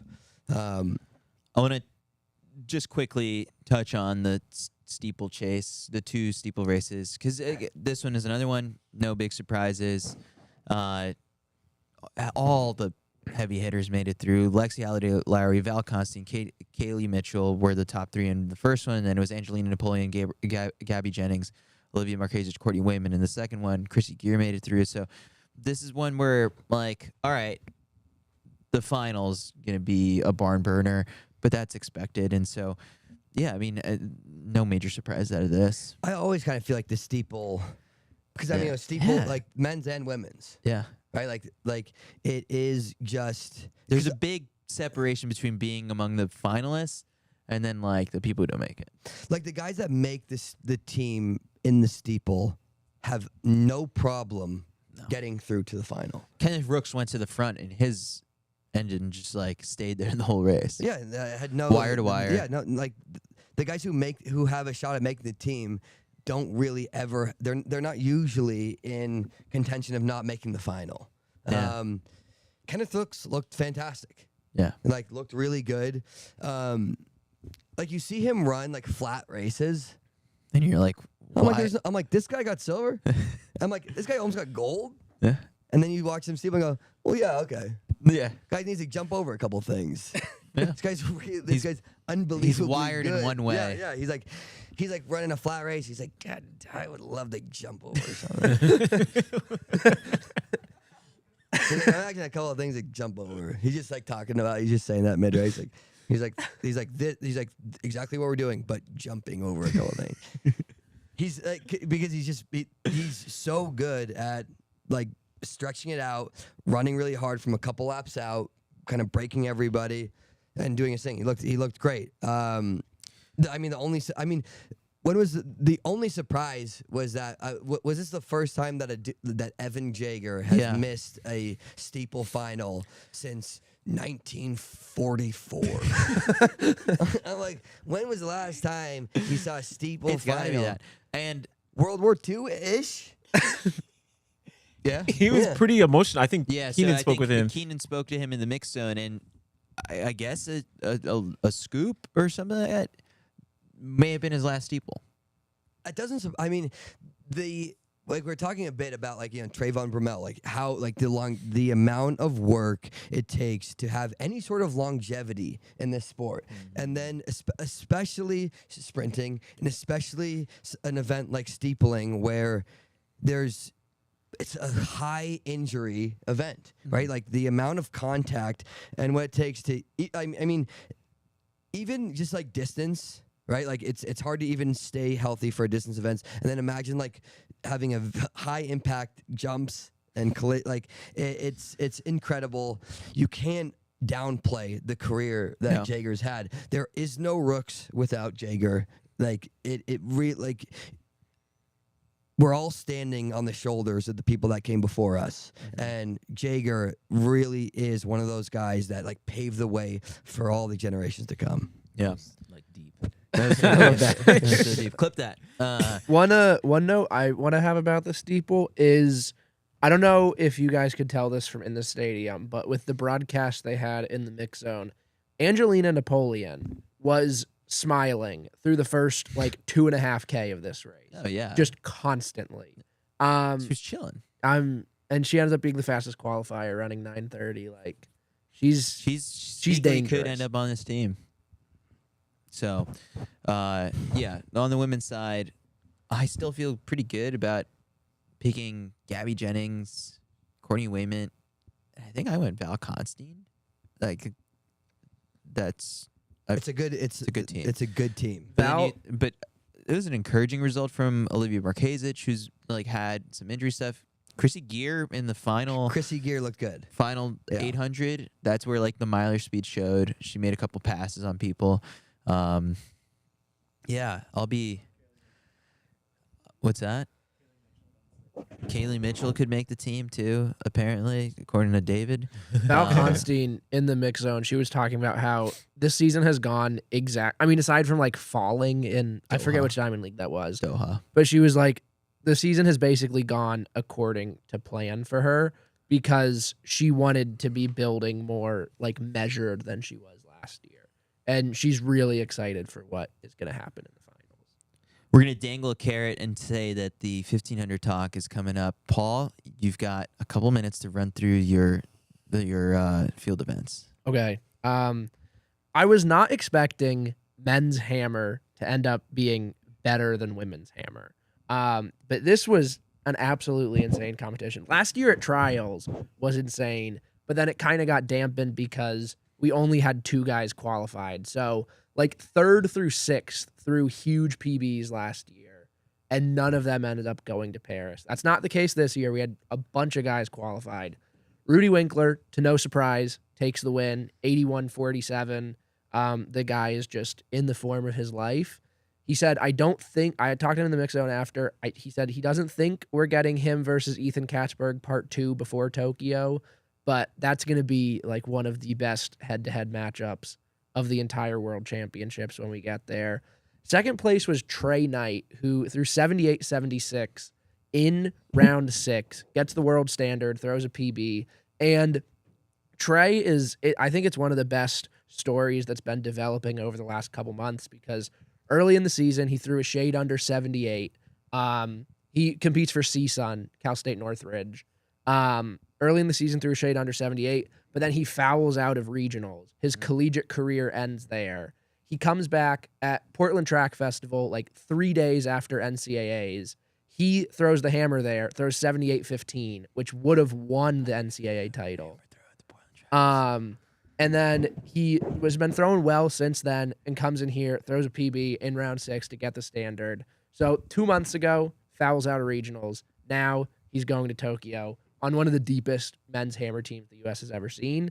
And then Daniel Ha throws 77-28 and makes his like billionth team in a row. But Tanner Berg threw 76-93. That's a PB to finish 4th. Tyler Williams threw 76-84 to finish 6th. Tarek Robinson O'Hagan, 76-54. That's just your boy, so you want to shout him out. Okay.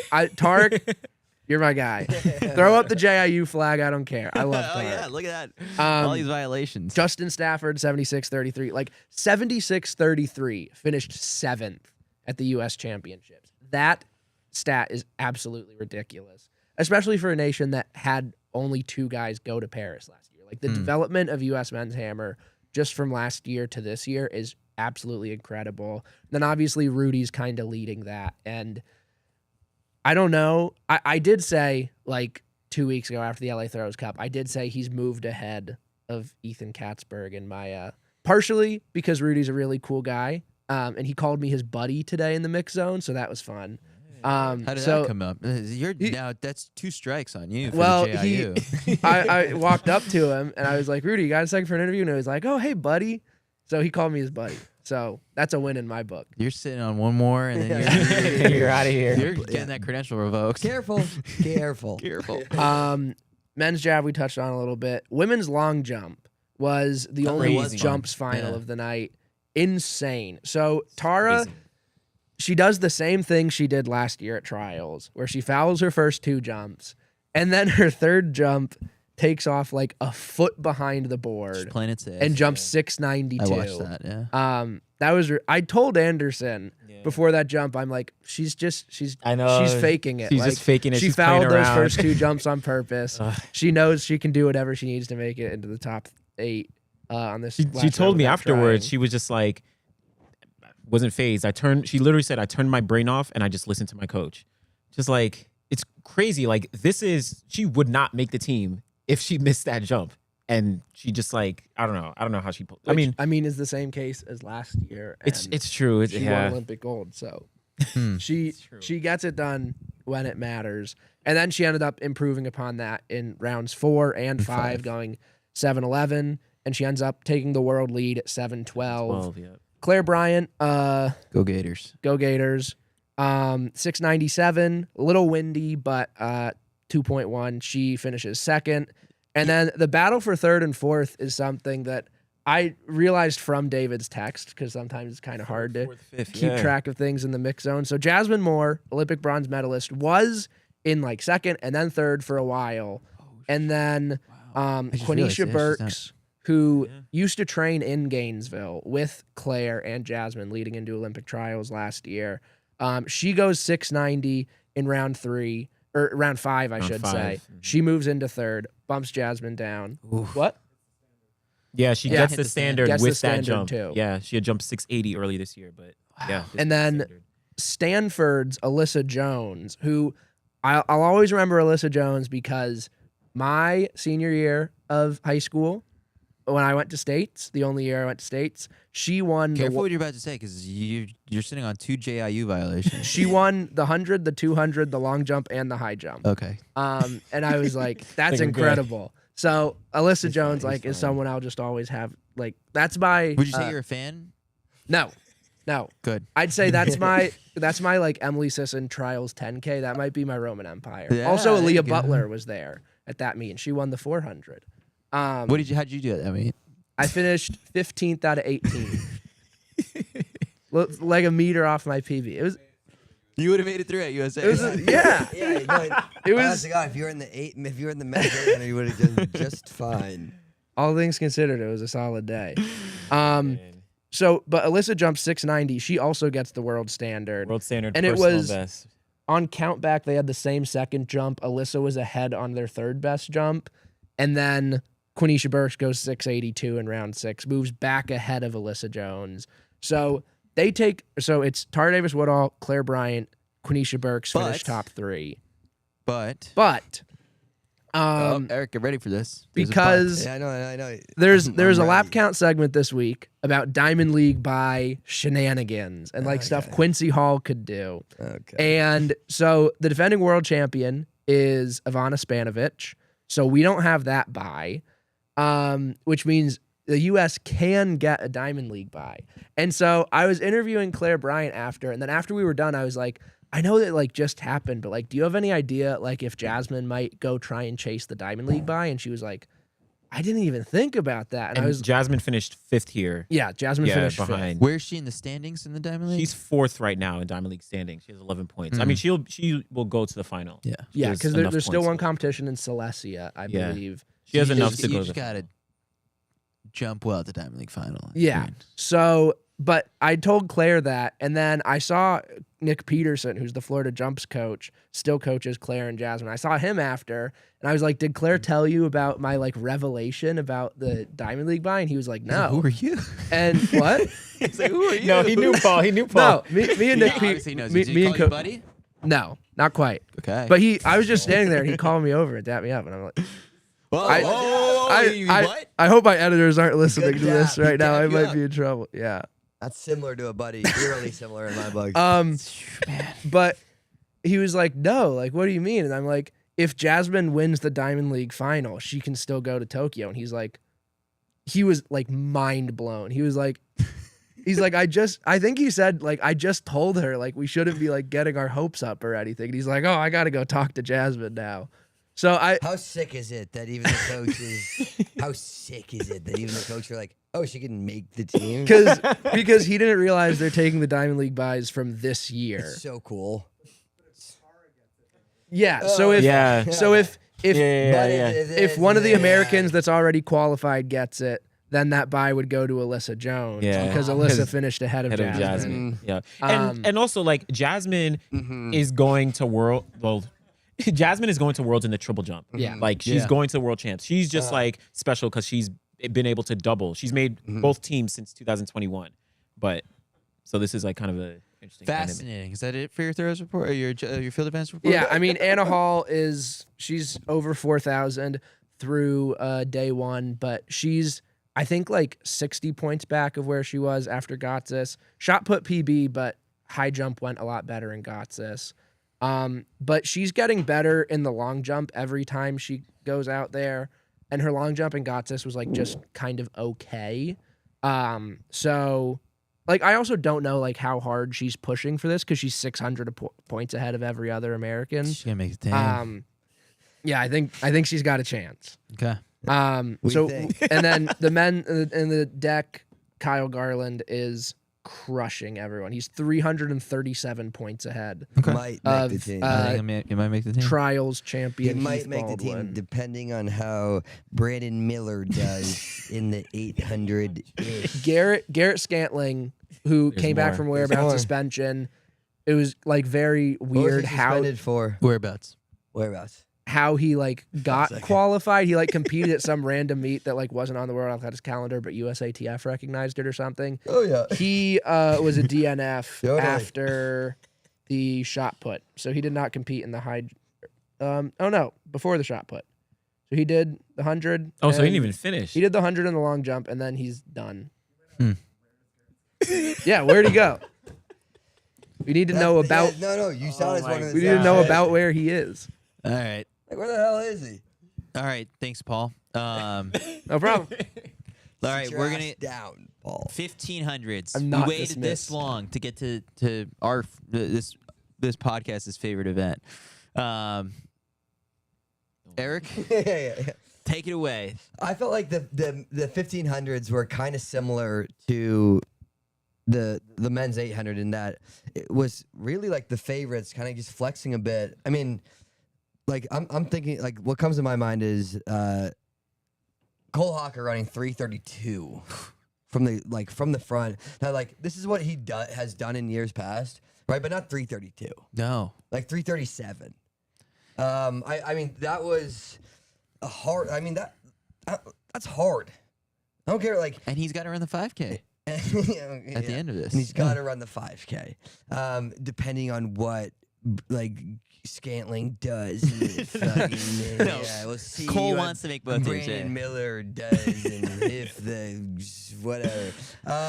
No, I thought that Cole looked great.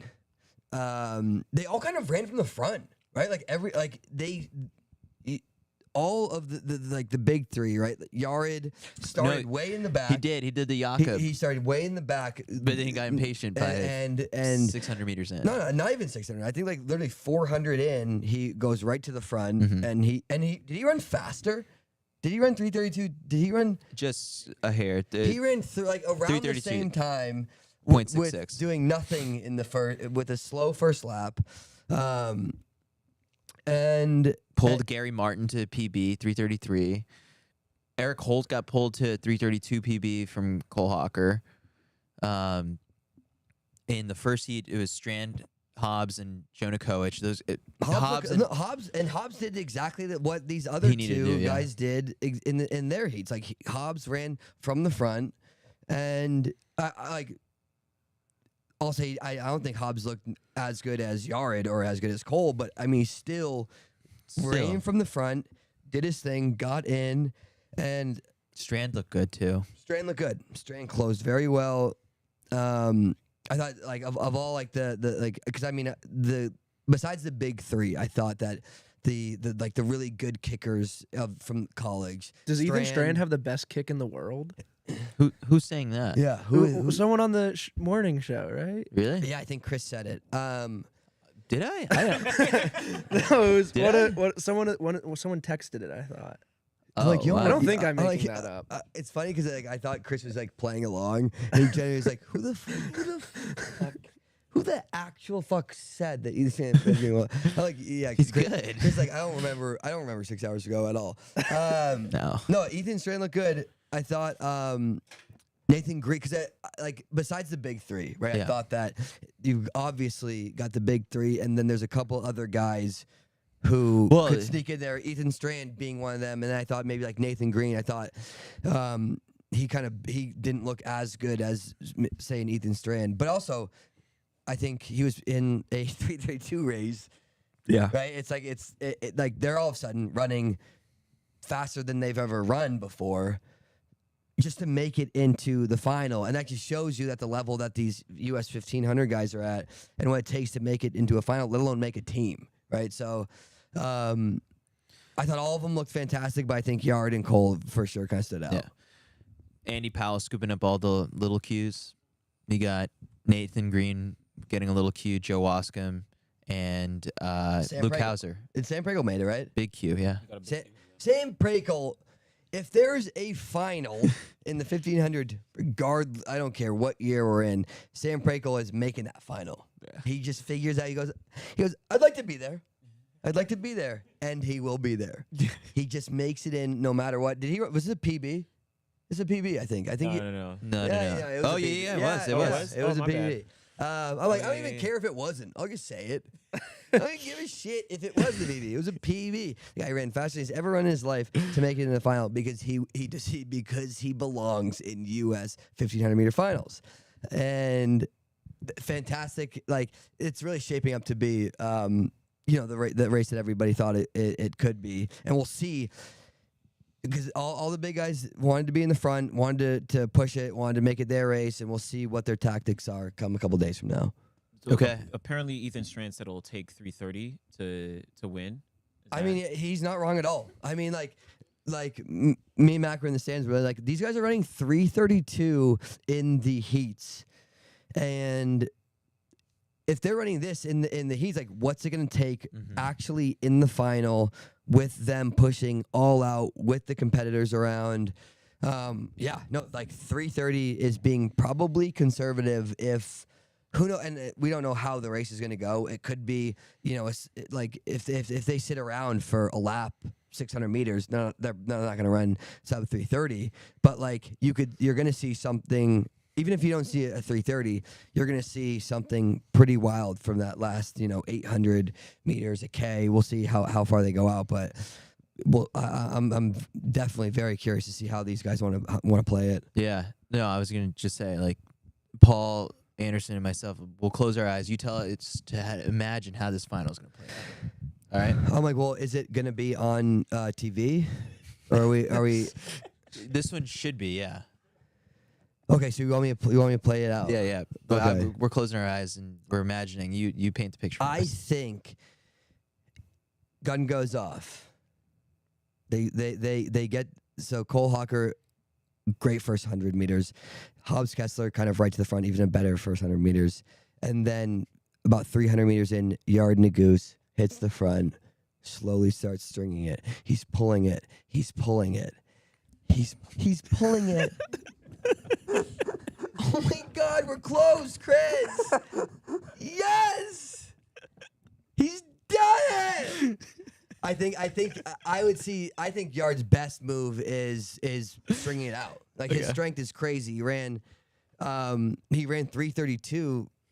Looked like not really even trying today. I mean, if I like his 800 wheels are crazy, but his strength is on another level right now, and. If you're Cole Hawker, that's exactly what you want, right? If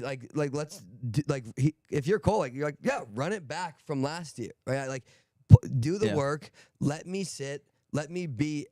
If Cole's attached with 200 meters to go, 300 meters to go, you really like his odds. And I really do think like Yard's best, like Prefontaine, right? Like he went out at an insane world record pace. And yes, he barely lost, but he didn't lose to Cole. Right? He didn't lose to Hobbs. Like I think that's the way to do it.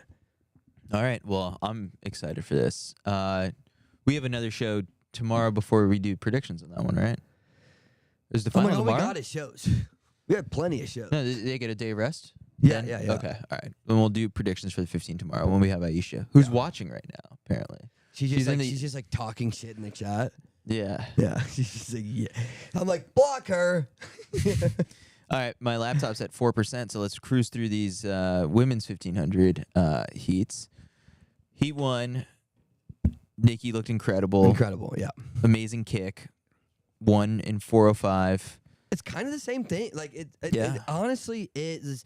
And the women's was a bit different where it wasn't, they weren't making it it was kind of roles reversed, right? Because usually it's the men who are like, I'd like to do as little work as possible, right? Guys are like, wouldn't mind sitting, wouldn't mind kicking. And it's like usually the women who are like, let's make it an honest effort. And the women's was still fast, right? But it wasn't quite the same. Nikki did no work until the end. Great. Exactly. Perfect. Yes. Ideal. Do as little amount of work as possible and win. Check that box. Check. Sinclair. Same thing. Similar, but more work. Still. Toward the front, yeah. Yes. Touch more work. Same result. Got the win.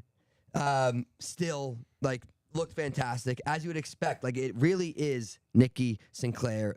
Those two have been running the best of all the athletes in America right now. And then you've got the New Balance drama of Emily Mackay and Heather McLean. And I'm so scared where you're going to take this. but Okay. yeah. I'm like, look, it's fun. It is fun to have a little bit of drama. And because these are two, I think it really is between Heather and Emily. I don't really see, like, maybe you got Helen. Helen looked good. Helen looked good, right? But it's going to be that third spot because Nikki and Sinclair look fantastic, and you go, it's going to be. You don't really see. I don't see anybody breaking them up, but that third spot, Emily Mackay just looks like she won her heat today. She kicked. Wouldn't mind her of not kicking. But it stayed the first lap all the way in the back. It was a fascinating strategy. She wasn't. She ran a really good race. Yeah. I'm just saying in terms of she still was working. Emily's there and she's like, would I rather work and beat Heather or not work, still get a big Q and lose to Heather? And she's like, wouldn't mind beating her, obviously, and so I'll beat her. So I mean, Emily, I think looks, in my opinion, like, I think she looks great. I think she's probably my pick to make that team.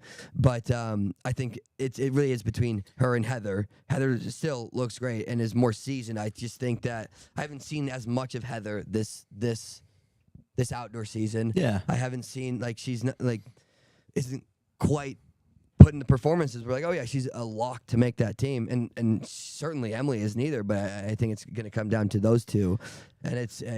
I'm looking at the other competitors in this before your laptop dies, and I'm just not seeing anyone who stands out besides those two for that final third spot. Yeah, that final heat was quite the race. I enjoyed watching that one. It was New Balance 1, 2, 3, 5 in that one. You're like, New Balance, like, God, I wish I was that final. Yeah. God. They're like, you guys mind running that back just like exactly like that in the final? Like, we'll try. Like, just do it. Just do it. You're gonna have Wrong to, brand. Yeah. What'd I say? Just do it. Oh, Run your way. Run your way.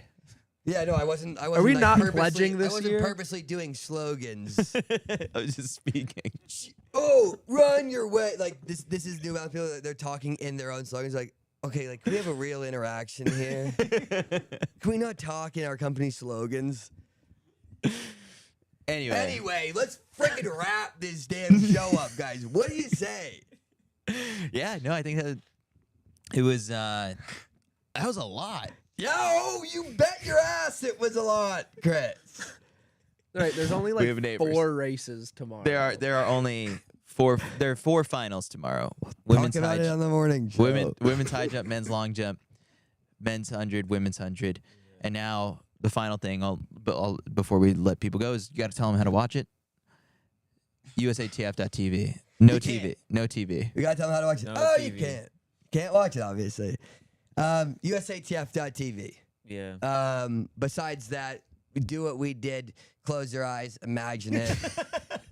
Honest to God, like improve your mental capacity. Fire those neurons in your brain. Imagine it. We don't imagine things anymore, Anderson. Do that because you can't watch it on TV. So just imagine it or watch it on USATF.tv For $13. for $147 a month, and then but you also get the Masters Cross Country 5K Championship. So it's actually a really good deal when it all works out. I don't know. I think it's a good deal. The 100-meter finals, I think, will be actually free. think it's So a good deal. No, it's a good deal. Anyway, we had a hell of a day. Chris, wrap us up, bud. Yeah. Thanks everyone for watching. Be sure to tune in to Good Morning Track and Field with Eric and Aisha tomorrow morning. We'll be back with more coverage all throughout the day on our social channels. Newsletters going out at like 6 a.m. So you'll get that. We've got tons of coverage coming your way over the next 3 days. So stay tuned. Thanks for watching. Catch you tomorrow.